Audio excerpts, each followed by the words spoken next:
Nesta lição que estamos aprendendo sobre a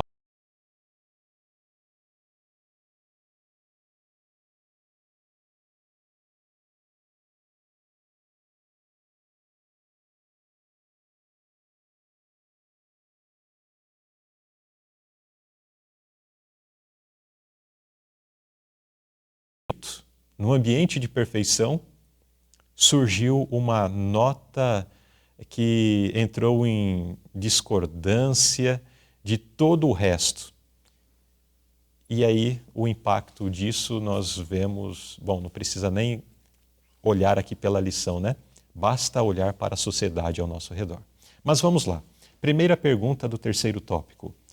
Como sabemos que esta passagem da Escritura não se refere ao antigo rei da cidade de Tiro? E a passagem é de Ezequiel 28, 11 a 15. Então, irmão Luzirley, como sabemos, né? Eu quero ler alguns versículos, não vou ler todos os versículos, mas vou ler aquilo que seja essencial.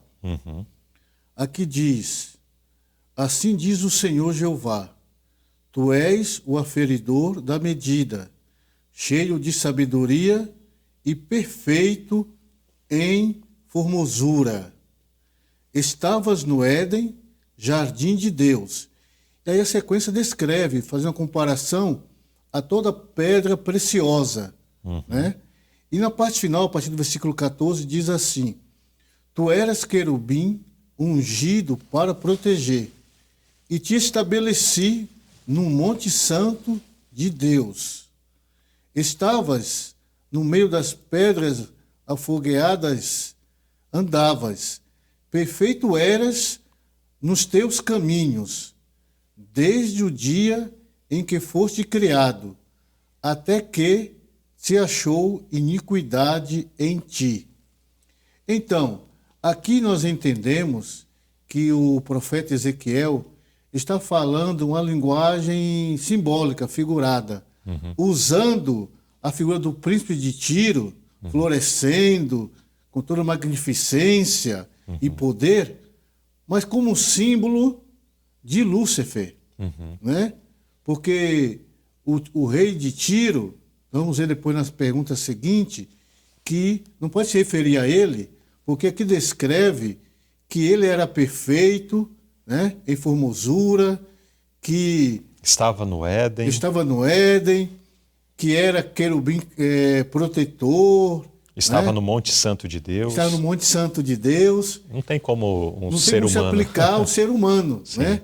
É apenas assim, uma linguagem simbólica, né, do príncipe de Tiro, como na descrição do profeta Ezequiel, florescendo em poder e magnificência, para simbolizar um ser espiritual, que um dia foi um querubim, cobridor, protetor, que estava na presença de Deus, perfeito, como diz a parte final, perfeito em todos os teus caminhos, e o rei de Tiro, como humano, não seria perfeito em todos os seus caminhos, e diz que até que um dia se achou iniquidade em ti.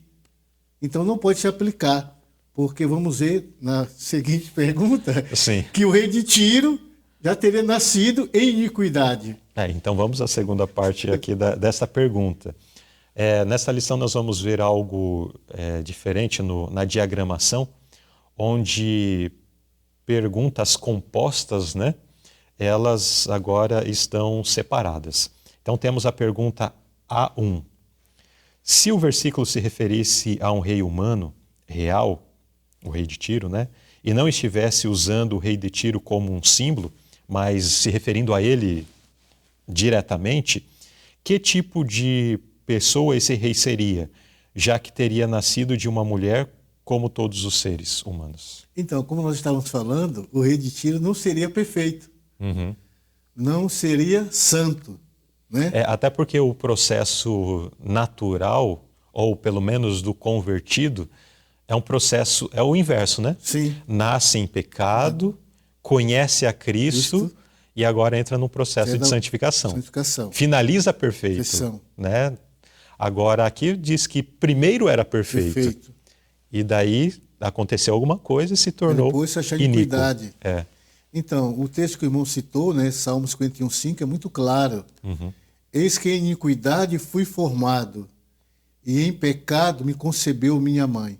Então, todos nós já nascemos no estado pecaminoso. Já nascemos com tendências hereditárias para o mal. Então, não pode se aplicar literalmente ao rei de Tiro, porque ele nasceu de uma mulher, como todos os humanos, e, como diz o apóstolo Paulo, porque todos pecaram e destituídos estão da glória de Deus. Então nós já nascemos com a raiz do pecado arraigada em nosso coração. Né? Nós, por causa do pecado de nossos pais, de Adão e Eva, nós perdemos essa perfeição que Adão tinha originalmente. E a Bíblia diz que por um só pecado, por um só homem, entrou o pecado no mundo. Por isso que todos pecaram. Então não pode se aplicar o texto ao rei de Tiro, porque ele nasceu em pecado, cheio de defeitos, cheio de tendências hereditárias para o mal, né? Ele não esteve direto na presença de Deus, ele não estava no Éden. E aí vem a próxima pergunta. É. Então vamos à terceira parte dessa pergunta, né? A2. Quem foi o único ser apresentado no Jardim do Éden que um dia foi perfeito e depois se tornou pecaminoso? Então, é o que nós estamos falando, né, lá de Ezequiel 28, né? Sim. É Lúcifer, né, o único ser apresentado no Jardim do Éden que um dia foi perfeito, conforme a descrição de Ezequiel. Tu eras perfeito em formosura, né? Só lembrando aqui o texto anterior. Sim. Mas que um dia se achou iniquidade, né?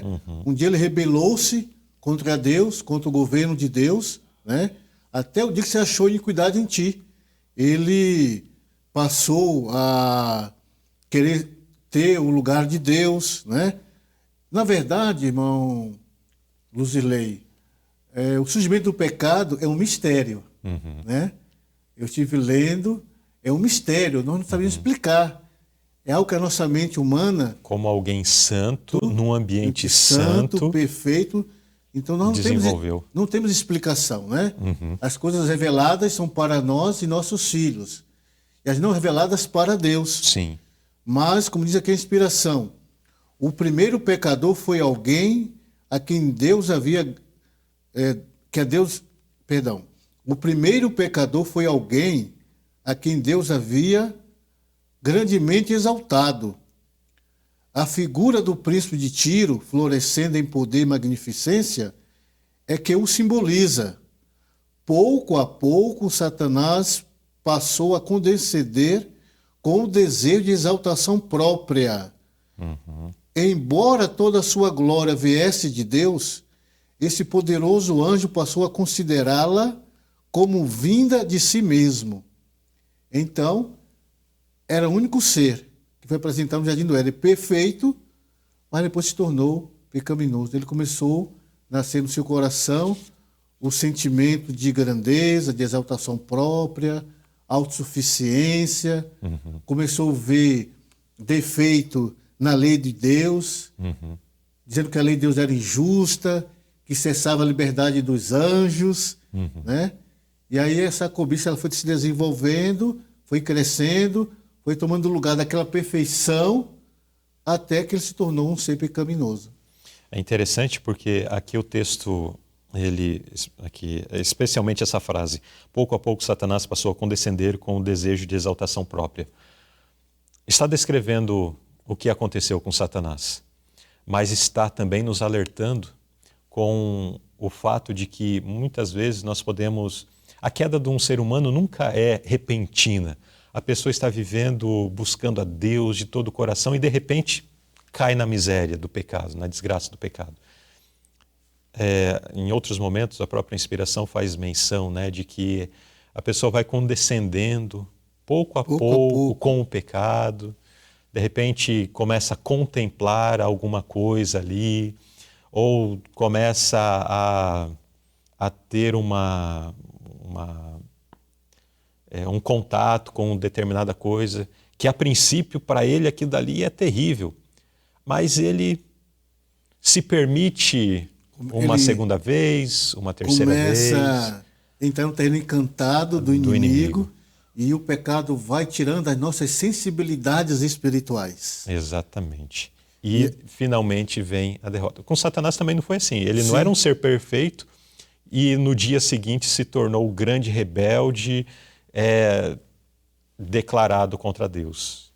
A própria inspiração descreve, né, esse processo onde primeiro surgiu ali então esse desejo, descontentamento, daí ele começou a compartilhar com um, compartilhar com outro. Houve tentativas da parte de Deus de ajudá-lo, nós vamos ver até mais à frente na lição. E depois de todo um processo de condescendência com aquele pensamento equivocado que surgiu no seu coração, de todo um processo, de todo um tempo de desenvolvimento, é que finalmente ele se tornou o diabo e Satanás. Sim. Então precisamos ter cuidado. O pecado também nos toca desta forma. Então, vamos pedir graça, força de Deus, sabedoria, para identificar essas pequenas condescendências que de repente já temos tido na nossa vida e que Deus nos ajude, né, pela sua graça para vencê-las, para estancar esses detalhes, para finalmente sairmos vitoriosos. Eu só queria colocar um pensamento que o irmão já até colocou. Sim. Que ninguém cai no abismo assim de já. Uhum. É pouco a pouco. É um processo. Uhum. E o salmista Davi diz, né, que um abismo chama outro abismo. Uhum. E a inspiração nos diz, no Patriarcas e Profetas, que um passo em direção errada torna o outro mais fácil. Exato. Então, nós temos que ter muito cuidado para que essa raiz do mal não brote em nossos corações. Muito bem. Vamos à pergunta B. Que papel especial Lúcifer desempenhou no governo de Deus antes de sua queda? E aí nós podemos dar uma olhada lá no serviço do santuário ou lá nos objetos relacionados ao santuário para entender um pouco sobre esse papel, esse ofício que Lúcifer tinha e a sua posição ali dentro da ordem celestial. Então, Lúcifer, segundo o texto aqui de Ezequiel 28:14, que até nós já lemos na pergunta anterior, tu eras querubim ungido para proteger, e te estabeleci no monte santo de Deus. E te estabeleci no monte de Deus estavas, no meio das pedras afogueadas andavas. Então, Lúcifer não era um anjo qualquer. Não era o zelador, não era. Ele já ocupava uma posição de honra no céu. Uhum. Depois da divindade, Lúcifer, abaixo de Deus, de Cristo, ele fora o mais honrado por Deus e o mais elevado em poder e glória entre os habitantes do céu. Então, dos seres criados, ele ocupou a maior posição possível. Sim, sim. Lúcifer foi o primeiro dos querubins cobridores, santo e feliz. Uhum. Ele era príncipe dos anjos, né? Ele era um líder, é uma pessoa grandemente honrado, ele era reverenciado pelos anjos. Adorado não, porque adorado só a Deus. Adoração somente à divindade. Uhum. Mas ele era reverenciado. Respeitado, né? Respeitado, ele era príncipe dos anjos. Era um líder, admirado por todos. E nós vemos, daí o outro verso faz menção aqui do santuário, que dentro do santuário, no lugar santíssimo estava a arca, Sim. e sobre a arca tinha uma tampa chamada propiciatório, onde existiam querubins, e entre os querubins se manifestava a Shekinah, a glória de Deus. A glória de Deus, a presença de Deus. Aquilo dali era uma figura das coisas celestiais. Os anjos chamados querubins eram aqueles, ou são aqueles que estão na imediata presença de Deus, né? Conforme essa representação ali na arca. E Lúcifer era um querubim. Era um querubim. Estava ali do lado do trono de Deus. Imediata de Deus. E na representação do serviço do santuário, né? Como o irmão falou, no lugar santíssimo havia só um móvel, né? Que era a arca, né? Sim. E sobre a tampa da arca, 2 querubins, como diz o relato. Sim. Um de cada lado, de uma extremidade um querubim, e diz que com o olhar, cobrindo, né? Com suas asas cobriam e com o olhar voltado para dentro da arca. Isso representando a reverência que os anjos tinham para com a lei de Deus. Porque a princípio foi assim, Lúcifer, sendo o príncipe dos anjos, né? Um querubim cobridor, que estava na imediata frente de Deus, a princípio ele tinha reverência para com a lei de Deus. Mas depois, como nós temos estudado, até que foi vista iniquidade nele. Né? Mas a princípio ele estava na presença imediata de Deus, tinha reverência para com a lei de Deus, simbolizado também no serviço do santuário, os querubins ali, né, com suas asas, ali na tampa, sobre a arca propiciatório. Isso. Agora, além dessa questão de ser um anjo cobridor, de estar na presença de Deus, ele tinha um talento especial. Qual era esse talento? Para a música também. E como ele tem usado essa habilidade para enganar as pessoas hoje? Então, Lúcifer, ele era dotado de extraordinárias capacidades, né? Muito talento. E Lúcifer, ele era o regente do coro angelical, né? Ele era o maestro. E ele tinha esse dom da música, né? A música no céu. E Lúcifer, sendo o príncipe dos anjos, né? Como eu falei, foram o mais honrado por Deus e o mais elevado em poder e glória entre os habitantes do céu. Ele tinha esse dom da música. Ele era o maestro, era o regente, né? Ele era o líder da música. Agora, como ele usou essa habilidade em sua obra de engano? Depois da sua rebelião, que se achou o pecado em Lúcifer, ele agora passou a ser o diabo, Satanás, ele tem usado este dom, sabendo do poder que a música tem sobre a mente humana, ele tem buscado perverter a música, porque a música tem origem celestial, a música é divina, a música é alegria, a música faz parte da vida do céu. Mas Satanás perverteu com o dom que ele tem, de tal forma, como eu quero ler aqui o que diz a inspiração, que Satanás sabe quais órgãos do corpo manipular para empolgar, envolver e encantar a mente, de modo que Cristo se torne uma presença incômoda. Não há anseios espirituais da alma pelo conhecimento divino, nem pelo crescimento na graça.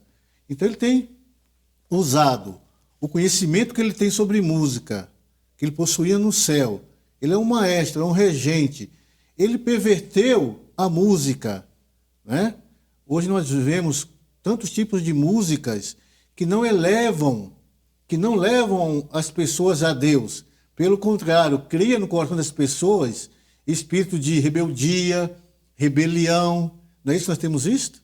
Incredulidade e até mesmo aversão àquilo que é celestial. Nós temos visto quantas pessoas se afastam de Deus, caem nos mais deploráveis pecados, são levados até mesmo a crimes hediondos, fruto da música. Então, a música tem um poder direto no comportamento do ser humano. Satanás tem usado isso como uma poderosa arma para o mal. Exato. E um dia ele já usou para o bem, para a adoração e o louvor ao Deus Criador. Muito bem. Então, neste terceiro tópico, vimos onde o pecado se originou. Não foi num contexto turbulento, mas bem próximo ao trono de Deus. Como mencionou o irmão Delfang, é um mistério, mas surgiu com alguém que condescendeu com um pensamento de envaidecimento, de cobiça, com um pensamento de cobiça que aí se desenvolveu em outros frutos e se desenvolveu ao longo de um período de tempo e finalmente se tornou o diabo e Satanás. E hoje ele tem procurado derrubar aqueles que estão procurando servir a Deus da mesma forma. Ele coloca um pensamento, coloca outro, a pessoa vai cultivando aquilo, às vezes através da música, né? Conforme mencionado aqui, às vezes é uma música com uma letra, com uma conotação evangélica. Equivocada. Às vezes até evangélica, né? Mas o fundo da música é profano, diabólico. E aí, enfim, quantas pessoas têm seguido, né, a Satanás, têm se tornado súditos de seu reino. Mais algum detalhe? Sim. Sim, especialmente, eu esqueci de mencionar, ele tem usado muito o poder da música, né? Profanando a música, na vida dos jovens. Uhum. Né? É o público-alvo de Satanás, são os jovens. Né? E ele tem deturpado, ele deturpa a música, que tem origem celestial, mas principalmente o alvo deles são os jovens. E muitos jovens, nós sabemos, dependendo da música, não fica só na música, são levados a outras coisas, né? A gente vê hoje quantos jovens que começam a dar lugar ao vício em sua vida, né? Ao uso dos entorpecentes e acabam tendo suas vidas cessadas precocemente, como fruto, começou tudo com a música, né? Porque Sim. a música profana, ela leva para outros caminhos. Nós temos visto na sociedade moderna quantos jovens que começam a usar entorpecentes, fruto da música que ouve, que a música mexe com a conduta do ser humano, com seus pensamentos, inspira novos desejos, né? Novos sentimentos, e todos eles, muitas vezes, é para o mal, para a perdição do próprio jovem. Exato. Então, um grande alerta nesse terceiro tópico, e que possamos tirar essas lições, buscar sabedoria e graça de Deus, para não cairmos nessa cilada, né? Nas armadilhas que Satanás tem lançado contra os fiéis, mas que possamos buscar a graça de Cristo e permanecer em harmonia com o nosso Criador.